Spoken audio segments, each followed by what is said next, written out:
Good morning, everyone, and thank you for joining us for the Winship Grand Rounds this morning. If you are an Emory University or healthcare employee and would like to receive CME credit for attending today, the login information can be found in the chat feature at the bottom of your screen.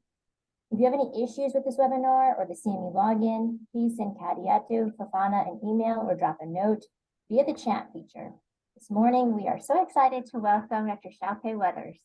In 2015, Dr. Weathers received her BA in psychology at the University of Notre Dame. 2019, she earned her medical degree at Wright State University, Winship School of Medicine in Dayton, Ohio. She completed her clinical residency in neurology at the University of Michigan, and in 2014, she completed her clinical fellowship in Neuro-Oncology at the University of Texas MD Anderson Cancer Center in Houston, Texas.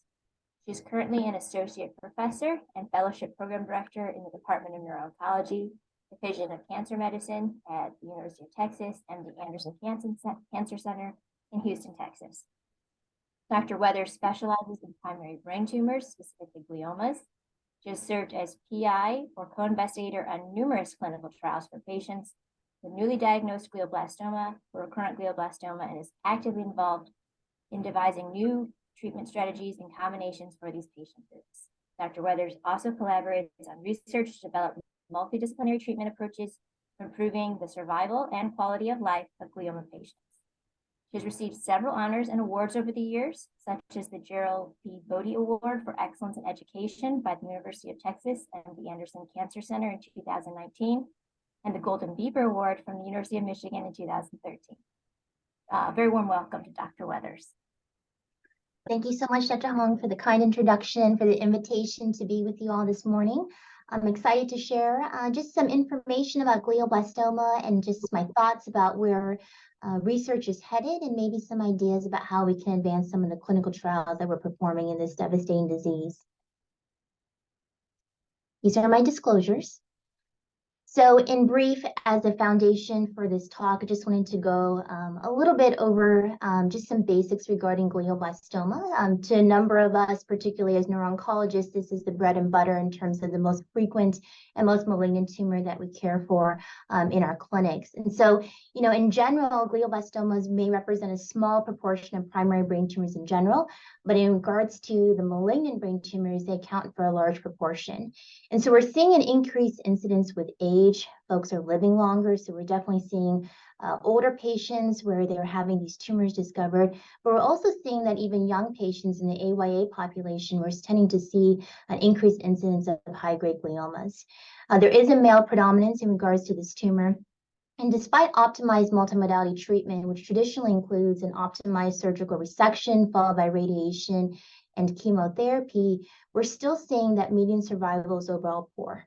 So in even large phase 3 trials, median survival is reported to be about 15 to 18 months. So for a majority of folks, they're living less than 2 years. And only a small fraction of patients survive what we call long-term, which is about 5 years, and that's only about 5%. So there's tremendous amount of work that needs to be done to improve the survival as well as the quality of life of our patients. So we know that it's one of the most difficult tumors to treat, and we'll talk a little bit of why there's been so many challenges over many decades of efforts in trying to advance treatments.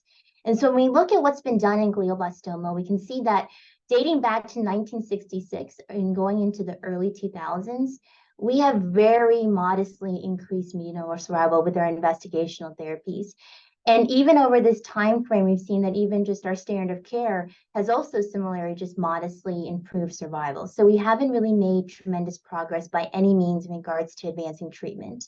44 phase 3 trials, we've only increased the median overall survival by 7 months. Clinical development is expensive, and it's getting more expensive every day. So the average cost per patient back in 1990 was about $3,000 to $5,000. And now in the 2000s, in 2013, we were seeing an average cost of $125,000 per patient. This per patient cost is increasing dramatically and continues to increase. Many folks are familiar with the standard of care for glioblastoma. So there was a seminal study published in the New England Journal of Medicine by Stoop and colleagues. So this is what helped us define our standard of care, which to date still holds true. So this was a randomized trial done with 573 patients, and they compared looking at radiation alone versus radiation in combination with temozolomide. Temozolomide was given both in the concurrent setting as well as in the adjuvant setting. And when you look at the actual survival curve, it's quite modest. So we're seeing a median overall survival increase by 14.6 versus 12.1 months. So looking at that statistic alone, it doesn't seem like that remarkable of a study. But if we look at the 2-year and 5-year survival rates, we can still clearly see the benefit of the addition of temozolomide to radiotherapy. And so this has certainly been the cornerstone and the foundation for how we treat patients to date. We also noticed as a result of this trial in further work that was done was that MGMT methylation was both a predictive and prognostic factor. And so we know that patients who are MGMT methylated tend to perform better in regards to response to treatment. And we think those folks really respond better to the addition of temozolomide compared to the unmethylated counterparts. So when we look at history over time, we can see that back in 1980, the average survival for a patient with glioblastoma was around 11 months. And fast forward to 2005, 25 years later, average survival was 15 months. So again, a very modest prolongation despite a lot of work that's been done. And so this just gives a timeline in terms of where we've been at with our FDA approvals. So decades of work, and we have very few FDA approvals for glioblastoma. So the blue bar represents where we've been at with FDA approvals. In parallel, there have been technological advances. Of course, our imaging techniques and discovering and monitoring these tumors have significantly advanced. Our understanding of how we measure response has evolved from the McDonald criteria to RANO, and now there's all these offshoots of how we interpret imaging, particularly in a RANO era. And there's been incredible genomic discoveries that have further enhanced our understanding of the molecular underpinnings of this really difficult to treat tumor. So before we talk about ways we can advance clinical trials, I wanted to talk a little bit first about the most recent FDA approvals, again, just for some foundational understanding and also some background in how we treat glioblastoma. So a few comments about Avastin as well as Novo TTF, which is tumor treatment fields. So Avastin, also known as bevacizumab, was really exciting in terms of back in the early 2000s when it received accelerated FDA approval in 2009 for recurrent glioblastoma. It's a monoclonal antibody that blocks VEGF-A, so it's an anti-angiogenic agent. And there were 2 single-arm phase 2 trials that led to the accelerated FDA approval. And I think everybody in the neuro-oncology community at that time was very hopeful that this could be revolutionary in terms of changing outcomes. But for those of us who treat glioblastoma patients, we quickly realized that the Avastin benefit is often short-lived. Patients may get a quality of life benefit or the steroid sparing effect benefit, but we're not seeing the durable survival responses that we had hoped for, even though there's impressive radiographic responses. And so that really leads to the question of why is that the case in terms of why are we not seeing a durable response? And so we know that anti-angiogenic agents can rapidly reduce vascular permeability, and we see these impressive radiographic responses as a result of that. But in recurrent glioblastoma, when Avastin is given as a monotherapy, we're seeing a median duration of response for about 4 months, or even sometimes shorter for certain patients. And so what is the underlying mechanism of resistance? So we know that tumor vessels are structurally and functionally abnormal. And it's been hypothesized that anti-angiogenic therapy can briefly normalize that tumor vasculature, which can then help improve the delivery of nutrients as well as oxygen and basically our drug therapies. But what happens is with sustained anti-angiogenic therapy exposure, we can actually create a very hypoxic and hostile environment, because what can happen is that we can have excessive vessel pruning. And what ends up happening is this increased tumor hypoxia, which is a well-known mediator of treatment resistance, can then promote this more aggressive phenotype. We had extrapolated our dosing schema for use of Avastin in glioblastoma from colon cancer. So we typically traditionally will use 10 milligrams per kilogram every 2 weeks, which again was just taken from experience of treatment of other solid cancers. But there's actually been work to look at maybe a reduced frequency or reduced dose may help prolong the timing of this treatment resistance or this inadequate vessels in terms of delivery of therapy. And so the goal is normalization and trying to maintain that balance, but not trying to give it for too long a period, because over time we know that resistance to treatment can develop very quickly. When Avastin was initially received the FDA approval, there was a thought that perhaps Avastin should be layered on to standard of care upfront therapy. And so there were two randomized phase 3 trials that many folks are familiar with, just to comment on. So there was the RTOG 0825 as well as the Avaglio study, which was a similar study but performed in Europe. And so this was the addition of Avastin in combination with standard of care radiation and temozolomide. And what we saw was that there was no meaningful improvement in overall survival or progression-free survival in RTOG. Now, Avaglio similarly, no statistically significant improvement in overall survival, but according to their statistics, they did see or observe a slight progression improvement in progression-free survival. This wasn't treatment changing, and so we have not used Avastin routinely in upfront therapy and typically have reserved its use in the recurrent setting only. And many patients nowadays are very savvy in regards to looking at their treatment options. And with clinical trials typically written in a way that excludes prior Avastin exposure, many patients are very cautious in the introduction of Avastin at any point in their treatment because they know that there can be implications in their eligibility for a clinical trial. The most recent FDA approval was for a device. So Optune device or tumor treatment fields basically is a device that is worn by patients. The premise is that this device emits alternating electric fields that can disrupt mitosis and other cell functions. Patients are required to shave their head and place this device on with the electrodes attached, and they carry this about 7-pound backpack around where the generator is carried. So there was a phase 3 trial that was randomized 2-to-1. It was industry-sponsored, multi-center with no placebo control.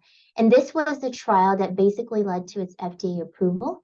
And so this is something widely available technically across the community as well as in academic centers to offer patients. It is part of NCCN guidelines. It's something that can be offered as an adjunctive therapy along with standard of care. The interesting things to note about tumor treatment fields is how the trial was conducted. And I think this is where there's been a lot of debate and criticism of the trial. And this is where a lot of academic neuro-oncologists will spend some time talking about in regards to our thoughts about, the benefit of tumor treatment fields and how do we move forward with using this device. One thing to particularly note about the clinical trial that led to the FDA approval was that the patients were randomized after completing concurrent chemoradiation. And I'll talk a little bit about the significance of this timing of randomization in regards to how we interpret the results. So the trial had met pre-specified statistical criteria for success. Nearly 700 patients were included in the final analysis. And the benefit was about 2.7 months in median progression-free survival and 5 months in median overall survival. The landmark overall survival analysis was based on some of the long-term outcomes where we can see that there was benefits of using tumor treatment fields compared to the control arm of standard of care alone. And you can see that those percentages of patients surviving at those landmark milestones was higher in those folks that were using the tumor treatment fields. In regards to limitations in critically looking at the tumor treatment field clinical trial that led to its device approval, some of the criticisms have been the lack of placebo. In this device trial, there was no sham device. So there wasn't a cohort of patients that were wearing a similar device, but it wasn't actually emitting the electric fields. There's been feedback that it would have been very hard to be able to incorporate a sham device into the clinical trial, as the device itself emits heat. And so patients would very readily know if they were wearing the real device versus a sham. The primary objective of progression-free survival for a newly diagnosed glioblastoma trial is also a point of discussion in regards to there could be a possible source of inadvertent bias. So just a criticism in regards to the study design and how they designed their objectives.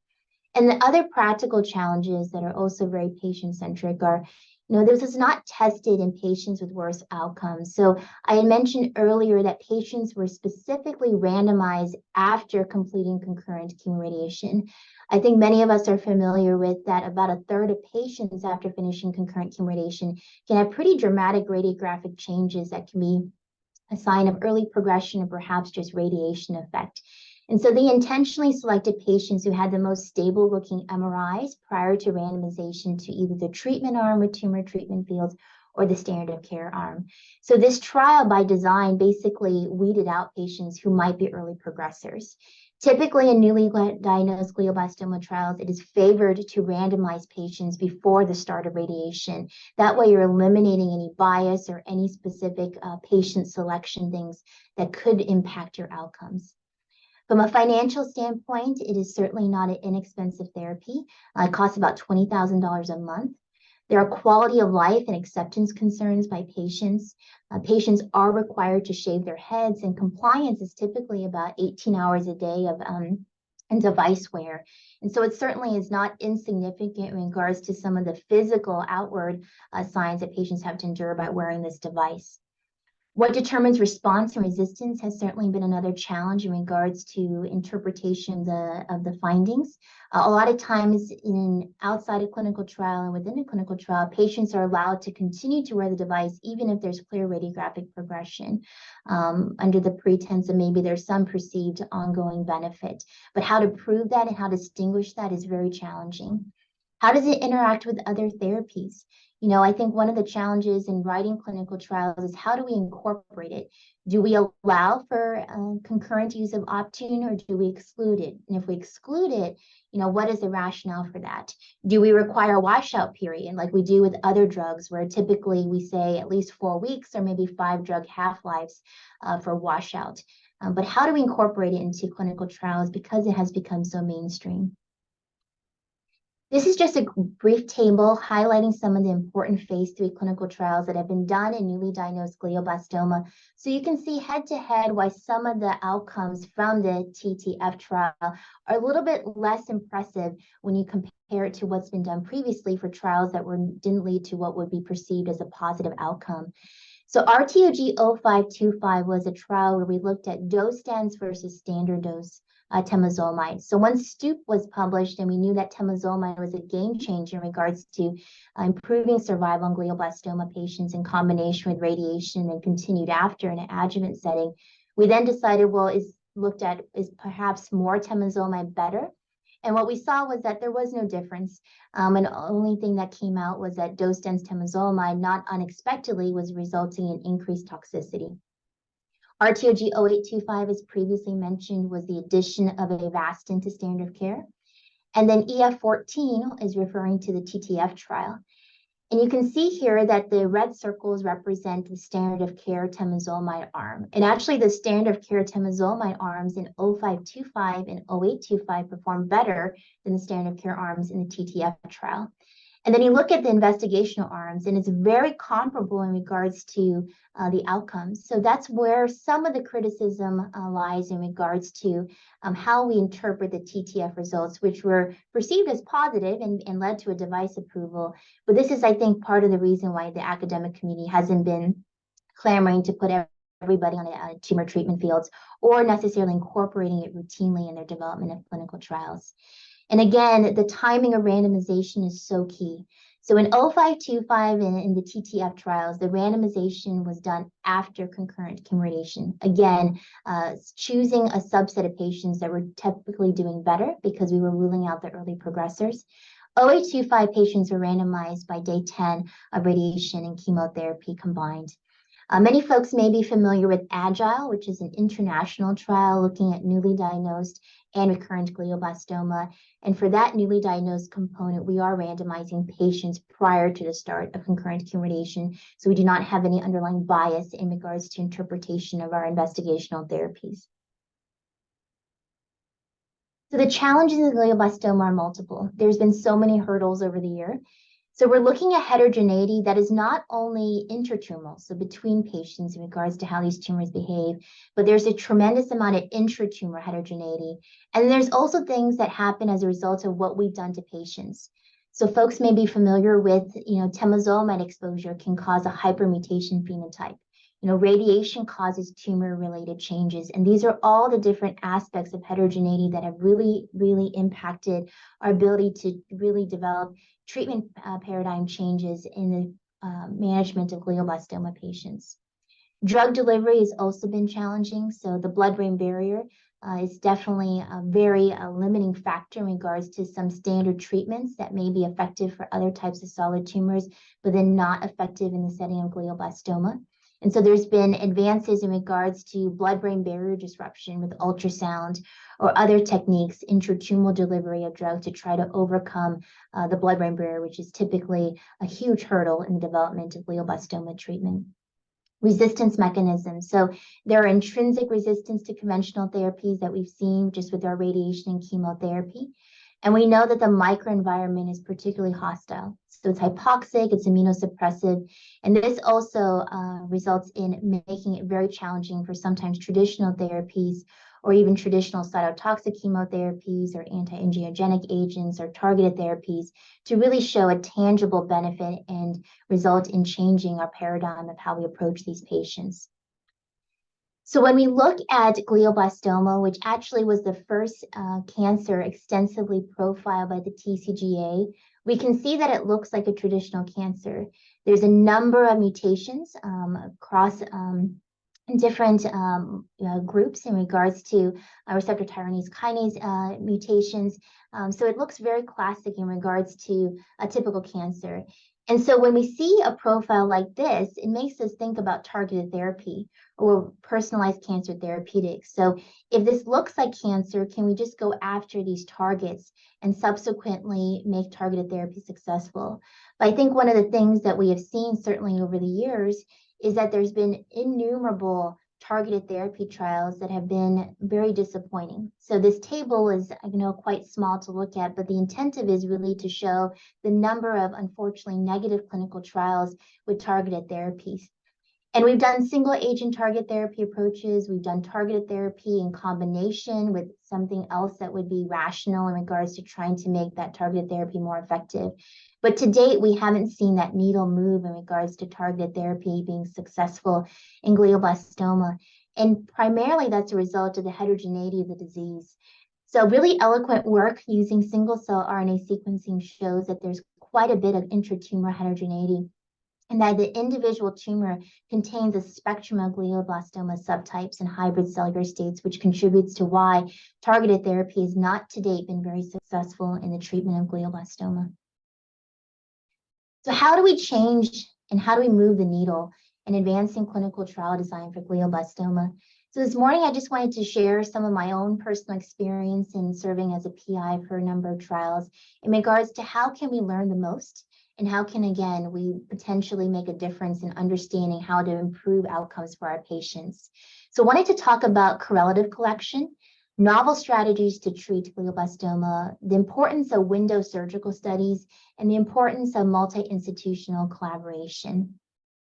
So for clinical trials, I always say correlatives, because a lot of trials to date have been drug A plus temozolomide or drug B plus temozolomide, and we continually have these negative outcomes, but we don't really have a clear understanding why they failed. We don't do enough to understand what was the underlying mechanism of resistance if we don't have tissue correlates or blood correlates or something else to investigate. And perhaps they might turn up empty, but if we don't look, then we can't learn. And so we don't want to keep exposing patients to just combinations that may seem rational in our mind, but then we're not really doing a deeper dive after that trial becomes negative and understanding why that drug or combination failed. So I know ASCO is coming up this week, but last year I had the opportunity to present an oral presentation on some of the omic and fecal microbiome work that I had done with one of my immunotherapy trials. And again, I'll show that the clinical trial in regards to the clinical outcomes was a negative trial, but because of the correlative work that we had done, we had the opportunity to share at ASCO. So as some background, this was a single institutional clinical trial we did at MD Anderson.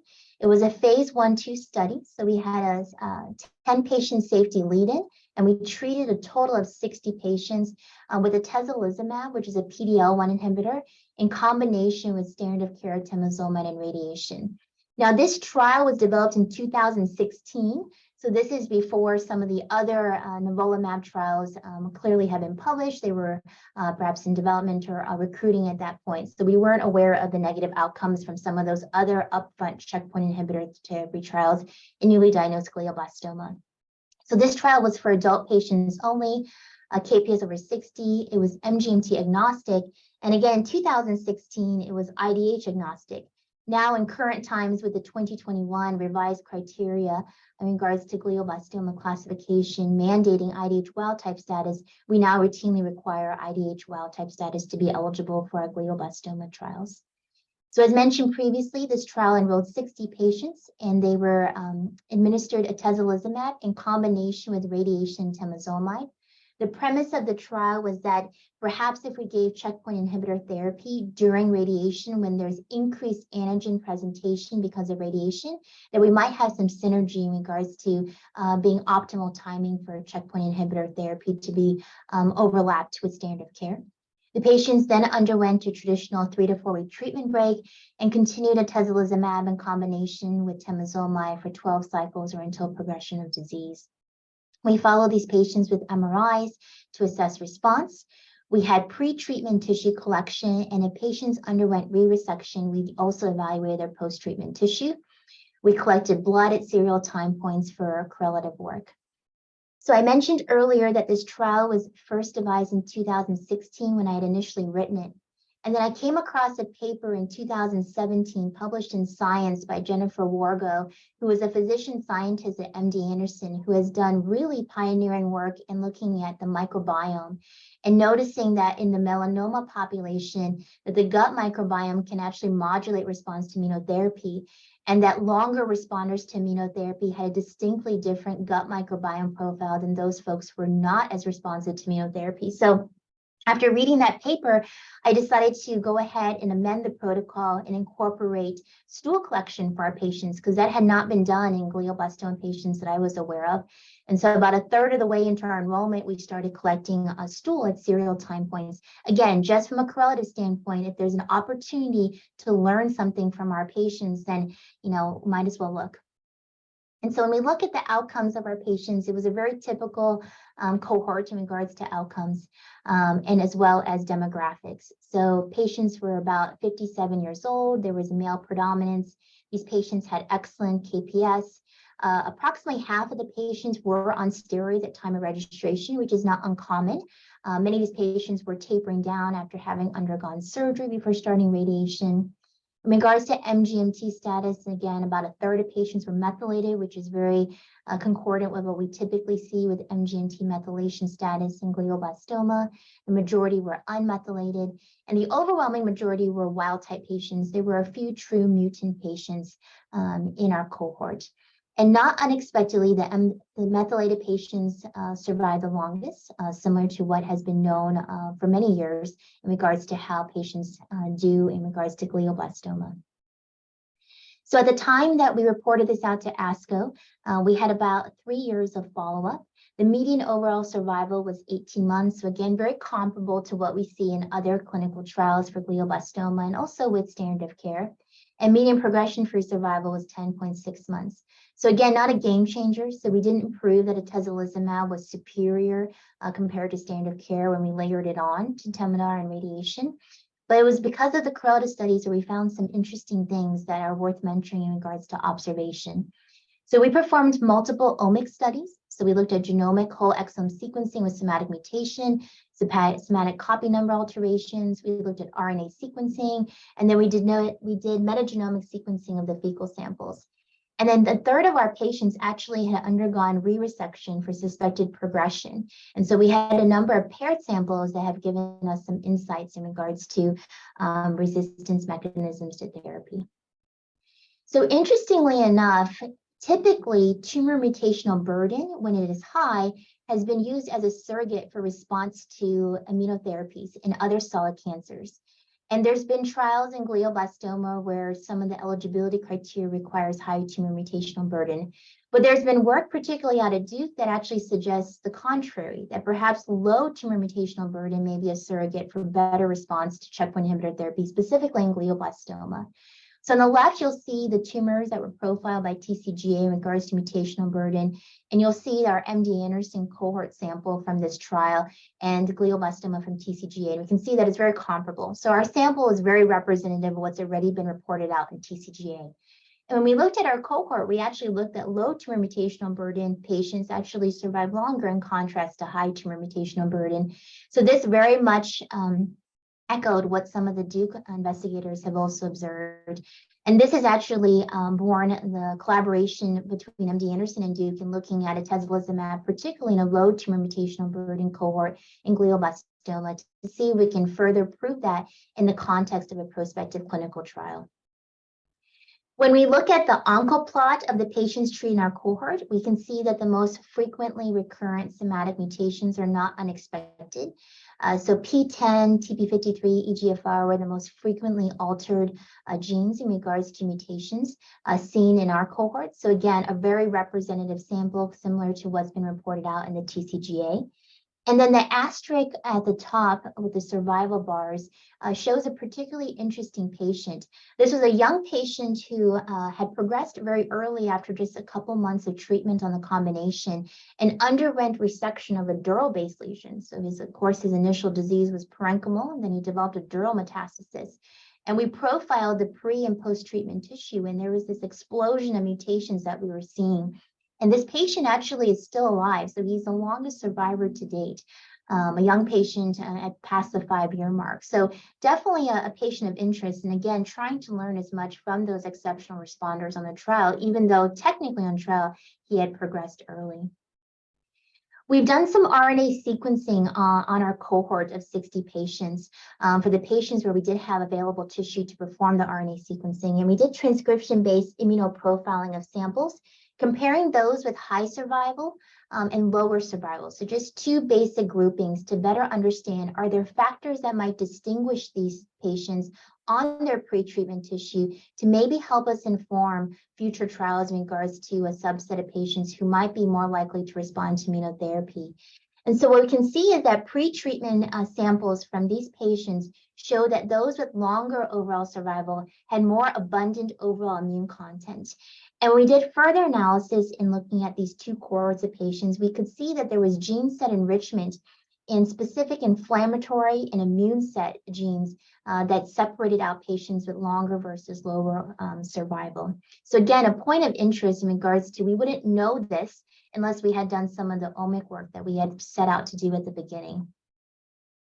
And the microbiome work, this was particularly novel when we did it because to date, when we incorporated the inclusion of collecting stool samples in our patients, this had never been reported before. And so when we talk about alpha diversity of the microbiome, we're talking about microbiome diversity within a single sample. And so we separated patients out from below median survival to above, so kind of longer survival versus shorter survival. And we can see here that there's not a difference in regards to the alpha diversity of these stool of these patients in these two groupings, but it was worth looking. And so from there, we looked at beta diversity. So beta diversity looks at the community of samples, comparing one group to another. So here we compared looking at folks with longer than median overall survival versus shorter than median overall survival. And although we can see that those overlap of those ovals, we see separation of the centroids, which still suggests that perhaps there is a difference in the microbiome profile of patients who survive longer versus shorter in exposure in response to checkpoint inhibitor therapy. And so we drill down further. So when we saw the separation of centroids suggesting that there is a different community of bacteria that may define a longer survival group versus a shorter survival, we ran a differential abundance analysis and looked specifically at bacteria. And what we can see is that there's actually some differential enrichment of certain bacteria that we have also seen similarly in the melanoma population, where this has probably been most extensively described and reported. So again, this is a very small sample size, but I think it really is interesting and provocative to think that perhaps even in glioblastoma patients, the gut microbiome could modulate response to checkpoint inhibitor therapy. So what did we learn from the trial? So in this small cohort of 60 patients that we treated at MD Anderson, we proved that atezolizumab was safe in combination with radiation temozolomide, and it was modest efficacy. So it was very much in alignment with our standard of care therapies and some other reported phase 3 clinical trials. But if we just stopped there, it would kind of been just a really boring abstract in regards to, okay, so we proved that we can give a checkpoint inhibitor therapy, but it's not really a game changer. But it was really the additional things that we had done that helped to basically amp the importance of the study. So what we could see in this small checkpoint inhibitor treated cohort was that whole exome sequencing, RNA sequencing identified some pre-treatment tumor features that separated patients by survival. This was the first trial, to our knowledge, that incorporated fecal microbiome observations. And we could actually see that even at small fecal microbiome sample size, that there were distinct bacteria that were differentially enriched by survival at the single taxa level. So this is something actually that's been so interesting to me that I've just been incorporating stool sample collection in all of my trials, regardless of its immunotherapy, because again, it's low-hanging fruit. And if we can learn something by getting a larger sample size to validate what we've already observed in this small cohort, I think it's important in regards to just further understanding all the potential underpinnings and way we can modulate response to treatment for glioblastoma. Wanted to segue to talk a little bit about some novel therapies and the importance of window surgical studies to really enhance our understanding of our interventions. So novel therapies, there's so many out there, particularly in regards to immunotherapy strategies. And being at MD Anderson, I've had the privilege to work with Dr. Katie Rizvani, who's a stem cell transplant physician scientist. And so we had previously collaborated in other cellular therapy trials, but our most recent endeavor has been looking at genetically engineered natural killer cell therapy in glioblastoma. And so together we are co-leaders for our project for our brain spore, as well as our glioblastoma moonshot at MD Anderson. And so what we're specifically looking at as part of those projects is looking at a phase 1/2 clinical trial, investigating these CRISPR-engineered natural killer cells that are deleted for TGF-beta receptor as well as glucocorticoid receptor. We want to study the fate of these NK cells and the immune changes in a tissue correlate, which is part of the window surgical study that we have planned, and to determine if membrane-anchored IL-12, 21, and 15 can further increase the persistence and potency of these cells in recurrent glioblastoma, and make sure that, importantly, these therapies are safe. So for off-the-shelf therapy, for those folks that are not as familiar, so we know there's definitely advantages for an allogeneic approach versus an autologous approach. So I've done autologous approaches, and what we know is that particularly in recurrent glioblastoma patients where time is of the essence, these patients are often very clinically symptomatic, and we don't often have the luxury of waiting weeks before we can treat them. And so one of the challenges I came across with prior autologous cellular therapy approaches in glioblastoma was that sometimes we fail to expand their cells successfully to be able to deliver back to the patients. And what we've ended up doing is introducing all these weeks of delay to find out that we can't proceed with the intended clinical trial. And so an allogeneic approach certainly eliminates the manufacturing time. It allows a true point of care administration, and we can scale these cells to a much broader impact and deliver to a larger number of patients. And this has been the most recent approach that Dr. Rizvani and I have undertaken to be able to develop new trials for glioblastoma patients. So NK cells are particularly interesting. So we know that they represent a subset of cytotoxic lymphocytes that are critical to our immunity. And they have the potential to provide rapid responses to tumor formation. And unlike other lymphocytic populations, they don't require another cell to present them an antigen to produce effector function or killing tumor cells. So they don't require priming. And unlike other lymphocytes, they don't cause graft-versus-host disease. So in regards to safety of this approach, it's definitely more attractive. We know that we can manufacture a large number of doses of CAR NK cells from just one cord blood unit. And again, as mentioned before, we help mitigate some of the safety concerns with some of the other cellular therapy approaches. So we've seen that NK cells are frequently detected in the glioblastoma microenvironment, which suggests that they are playing a critical role in the immune surveillance. But the fact is that they're not effective. They're just there, but they're not exerting any cytotoxic effect. And so this implies that the glioblastoma environment, not unexpectedly, is immunosuppressive and suppressing these NK cells from basically exerting any kind of anti-tumor immunity. And so we know that in addition to the hostile microenvironment, there are other things that we do to patients. So often patients, either in the newly diagnosed recurring setting, require steroids. And so steroids introduce iatrogenic immunosuppression. And so that also contributes to the hostile environment and why immunotherapy is so challenging in regards to becoming an effective treatment in glioblastoma. I think many of us have seen that a lot of times for immunotherapy trials, there are steroid stipulations where patients have to be on low dose or have to be on a tapering dose, or perhaps they can't be on steroids at all. And that really narrows the number of patients who may be potentially eligible for a clinical trial. And so this was work done with Dr. Rizvani in combination with Dr. Heimberger and Dr. Lang to show that glioblastoma tumor infiltrating cells have a signature of TGF-beta exposure. So we know that TGF-beta is an immunosuppressive cytokine, and it plays an instrumental role in natural killer cell suppression. And in the context of glioblastoma, these NK cells are irreversibly suppressed and immunologically unresponsive in the presence of TGF-beta. And so what Dr. Rizvani and her team did was they clipped the receptor. And so they basically genetically engineered NK cells to not be as suppressed by the presence of TGF-beta. And they treated GSC engrafted mice with these gene-edited NK cells. And we could see that there was prevention of tumor growth. But as mentioned before, it's not just the inherent microenvironment that's hostile. It's also what we do to these patients in regards to our steroid administration. And so in addition to genetically engineering these cells to take off the TGF-beta receptor, Dr. Rizvani's team has also genetically engineered them to the point where they took off the glucocorticoid receptor. That way, we're protecting the NK cell from both tumor-mediated immunity as well as the iatrogenic immune suppression that we produce by giving these patients steroids. And this helps us make our inclusion of patients who require steroids to manage symptoms still able to receive this type of therapy in the context of a clinical trial. And so Dr. Rizvani has really done this pioneering work to develop these CRISPR-engineered NK cells. And over time, we have come to the point of being able to translate these therapies to the clinic setting. So over the years, she's demonstrated all the different safety mechanisms and aspects that we need to consider in even introducing these therapies to patients. And I think what's really been quite striking is just when we initially approached the FDA back in 2021 with our data today to try to step into developing the NK cells and introducing them in the glioblastoma population, there was a number of safety concerns from the FDA.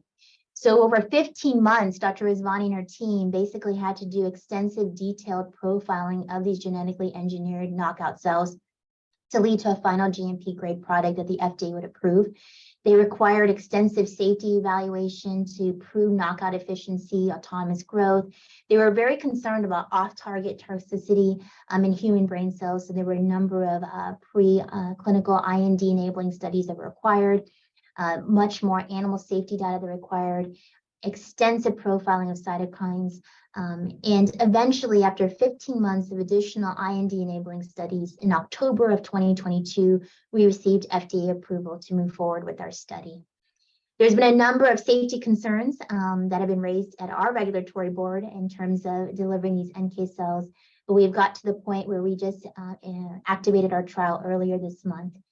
So over time, we've been preparing for delivering these NK cells to our patients. So there's extensive pre-activation procedures that have to be done to prepare these NK cells. We have to expand them, and then we have to also make sure that they are ready for prime time and make sure that their knockout efficiency is as high as possible. And so there's an extensive process that is done by Dr. Rizvani and her team to be able to get these cells to the point of clinic delivery. So really beautiful example of translating, a preclinical idea to the point of delivery to our patients. And so this is the clinical trial that just activated at MD Anderson earlier this month and is part of our BrainSpore and our glioblastoma moonshot. So we're delivering these NK cells intratumorally, and we're using a Maya catheter for intratumoral delivery. So for our first phase of the trial, we're going to be looking at recurrent glioblastoma patients, and we have to do a dose escalation study. And so there are 3 dose levels that we intend to escalate these NK cells at. And the FDA did require us to dose these cells by weight. So weight-based dosing as opposed to flat dosing. And so these patients will undergo, of course, screening. They'll undergo intratumoral insertion of Ommaya after biopsy confirmation of recurrent disease. And then they will be given NK cells in the clinic setting by one of our proceduralists every 4 weeks for up to 8 cycles. Now, initially, when this trial was done, we thought we would be injecting weekly, but we've shown that in some of the preclinical studies that these NK cells actually persist for many weeks. And so we decided to space out the delivery of these NK cells from 1 week to every 4 weeks. After we've identified the dose that is safe after our dose escalation, we intend to do a surgical cohort. So similarly to our group 1, these patients will be recurrent glioblastoma, but they must be eligible for surgical resection. So these patients will have not had prior Avastin or immunotherapy, and again, will similarly undergo biopsy to prove recurrent disease, undergo insertion of an Ommaya catheter, undergo injection of the NK cells, and then a planned resection because we have extensive correlative studies planned for that post-treated tissue. We want to, of course, see what are the NK cells doing in the microenvironment. Are they exerting effector function? Are they there but not functioning? Where are they spreading to? Are they found throughout the tumor? Or are they really concentrated? There's so many things that we want to make sure that we learn. And the only way we'll know is if we actually have that correlative tissue study. And so I think these window surgical studies are just of extreme importance because we do so many trials without a surgical component, and oftentimes maybe a surgical component is not safe or not something that can be pursued. But if there is an opportunity, examination of that post-treatment tissue is critical because it can help us understand why things may not be working more than just the imaging correlates alone. After these patients undergo a planned surgery, then they continue receiving the NK cells at every 4-week cadence for up to 8 doses or until time of progression. And so in combination with NK cells, there are a number of other trial concepts that we have proposed, but our hope is that by proving initial safety with these CRISPR-engineered NK cells, we can hopefully see some early signs of safety, importantly, and then also if there's any signs of efficacy, that would be huge. And we hope to learn a lot from the surgical study that we have planned with the tissue correlate. And then lastly, I wanted to talk a little bit about the importance of multi-institutional collaboration. So, I know there's so much wonderful work being done across many institutions, but to some extent, we are doing that in silos. Everyone probably has some flavor of virus therapy or immunotherapy or vaccine-based therapy at their individual institutions, but there's definitely strength in numbers, and it takes a village to take care of a very, very terrible disease. And so wanted to briefly mention the Breakthrough Cancer Glioblastoma project. And so this actually is an interesting first-of-a-kind collaboration among 5 cancer centers. So MD Anderson, MIT, Dana-Farber, Memorial Sloan Kettering, and Johns Hopkins. And basically what the goal of this collaboration is to reduce the day-to-day barriers of cross-institutional collaboration. I think for those of us who've tried to collaborate with our colleagues and our friends at other institutions, it's so mind-boggling how much paperwork, the MTAs, all the paperwork that has to go into trying to do that collaboration. And so Breakthrough Cancer actually is helping eliminate those things like contract negotiations, data sharing, intellectual property, authorship policies by having these 5 institutions work together in a very coordinated and collaborative way. And so the goal is to treat the deadliest cancers. So glioblastoma is included as one of the breakthrough cancers that is of high priority. And so there's different aims as part of this collaborative initiative. So we're trying to learn as much from tumor sampling. We're looking at the immunobiology. So MD Anderson is really spearheading some of the immune work with Dr. Allison, Dr. Pam Sharma leading that effort. And then hopefully what we learn from these different collaborations is that we can then very synchronously develop clinical trials that are going to be high impact. And the first clinical trial for glioblastoma is actually trying to change the treatment paradigm in how we do clinical trials for a subset of patients where it's safe to potentially consider serial biopsies. And so a number of clinical trials out there for other solid tumors or even hematologic malignancies require serial sampling of some sort of the solid tumor or of the bone bone marrow, or some other surrogate to help measure response. But in brain cancer and in glioblastoma, we've never really thought about serial biopsying. Sometimes we'll do the initial biopsy and then a surgical resection. But the thought of putting a patient under serial brain biopsies has not been something that has technically been widely accepted. There was a prior study done in Japan where this was done. And so actually extrapolating from that idea, we're going to do this through the Breakthrough Cancer Glioblastoma Initiative, where we want to demonstrate the safety and feasibility of carefully performed serial brain biopsy in glioblastoma patients, while in parallel delivering some type of therapy. And so this actually allows us a very real-time assessment of longitudinal tumor sampling when we're concurrently delivering it with an investigational agent.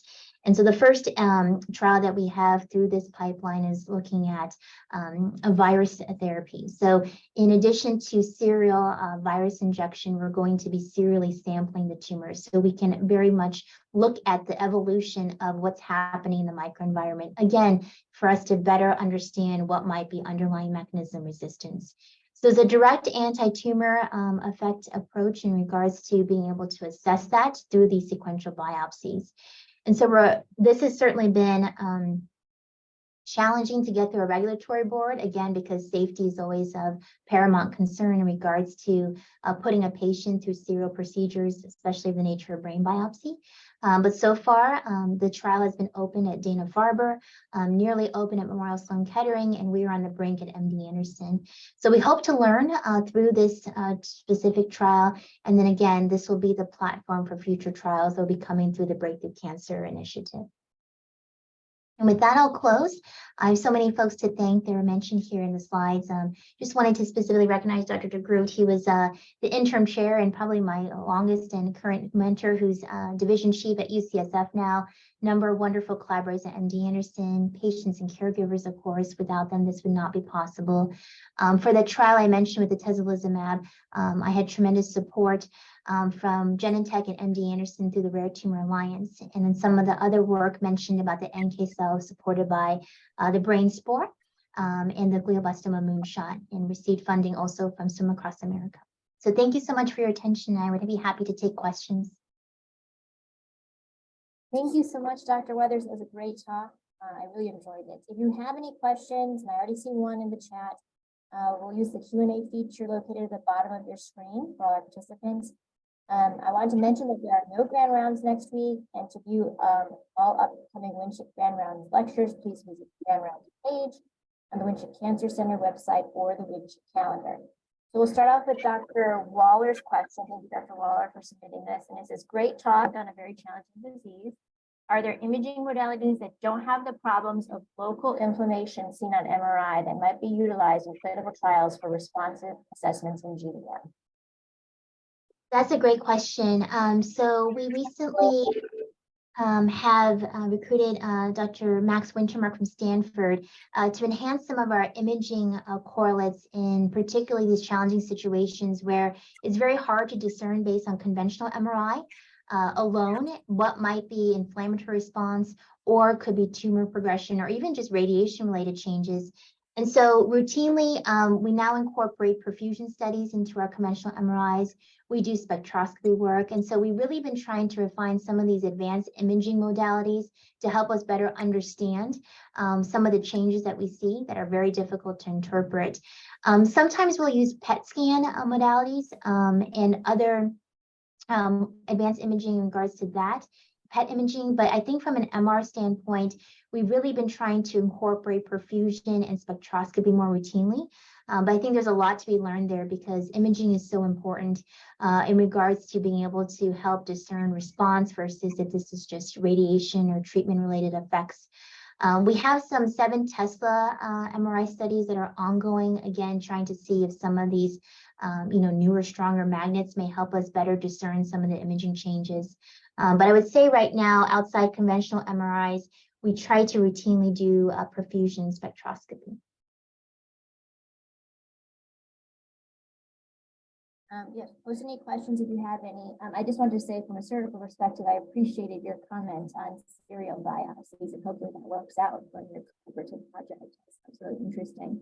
Regarding the gut microbiome work, and I guess, you're kind of potentially looking at this as a biomarker, what do you think as far as the brain tumor space, or maybe we have to look at the melanoma space, are sort of the potential ways we can possibly modulate or therapeutically alter the microbiome for our patients to maybe get a better immune response for treatment?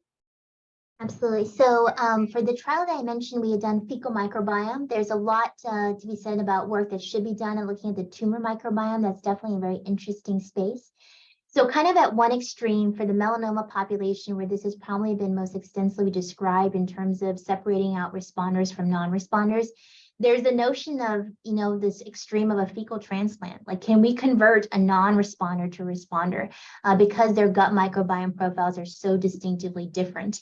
And so that would kind of be the one extreme in regards to potential modulation as a fecal transplant. But certainly in glioblastoma, I think right now we're just seeing some observations that somewhat mimic what has been already shown in other solid cancers. But I think there definitely has been discussion within our group here about looking at the tumor microbiome. And then, of course, there's so many microbiomes. I think it's really a field that's taken off quite dramatically. We actually have a whole team of folks. It's called our Prime TR team that focuses, it's led by Jennifer Wargo because she's really been pioneering in that space. But it's really something that they encourage all of us as PIs and to incorporate some microbiome analysis so that we can, again, learn as much as possible about the respective cancers that we care for and see if there's things that we could potentially modulate once we better understand the kind of underlying microbiome of our patients. Great, thank you. That's great. Dr. Kothari says, excellent talk, exclamation point, as we try and establish new GBM trials at Emory. Any suggestions from you on how to increase likelihood and LOI leads to activated trials? Logical question. Any lessons from the NK or the cabinet trials that you've gotten started? That's a great question, Dr. Kothari. I wish I knew because I submitted so many LOIs that are not successful. But I think, just working with again, I'm very early in my career, but just working with a few companies, I think really coming up with that strong rationale, like in regards to combination therapies or what you're trying to accomplish versus kind of just like, drug A plus Temodar. I think the more novel and more rational you can come up with in terms of your, let's say, your combinatorial strategy or even your single agent strategy. And I think building your trial enriched with correlatives that you have planned, because, pharmaceutical companies, obviously it's a huge investment of money, effort, time on their part to help support your trial.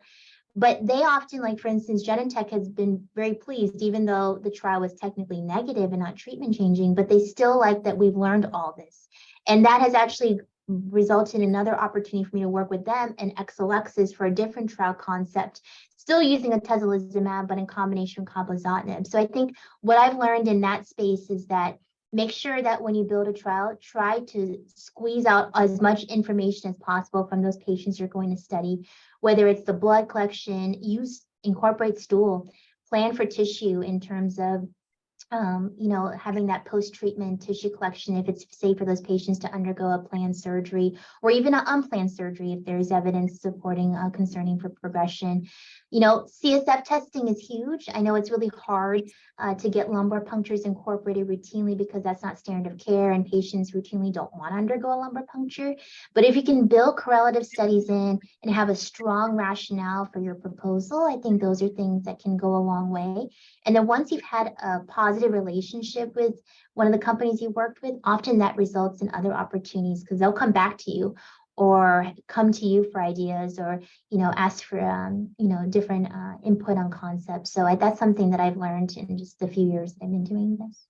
Not a great answer, but I wish I knew the answer to get a successful LOIs. But I think oftentimes it's you submit 5 to maybe get 1. That was very helpful. Very, very insightful. And Dr. Kothari appreciates it. All right. Any other questions before we wrap up today? We're getting kind of close to the end of our time. If not, thank you again for coming to speak to us. We really appreciate it, and we hope you have a great rest of your day. Thank you all. Bye. Bye.